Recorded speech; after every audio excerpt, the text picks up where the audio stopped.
तुम्हीच सांगा सरकार आम्हाला, शेपूट हळूहळू माहीत असते पण तिच्या पाठीवरचा कवडा काही उडत नाही. तसं आत्महत्याचा विचार आमची पाठ सोडत नाही सरकार.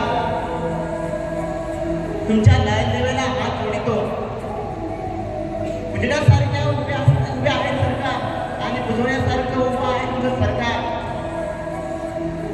खिचडीसाठी शाळेत जाणारी पोरं 2 तास चोरून आणतील. ते 2 तास आपल्या बापाला अभिमान, त्या पोराचा अभिमान करायचा का त्याचा खातो त्याचा लाच पावणारी असली कळत नाही सरकार. अजूनही अंत नाही सरकार. शेताचा मसलवाटा झालाय. ज्यावेळेस शेतमालाला भाव येत नाही त्यावेळेस उभं पीक चालतो आम्ही. त्या दिवशी तुमच्या नावाचा सुतकच पाळतो आम्ही. आता तरी विचार करा, 1 किलो गव्हासाठी देश काय ठेवला.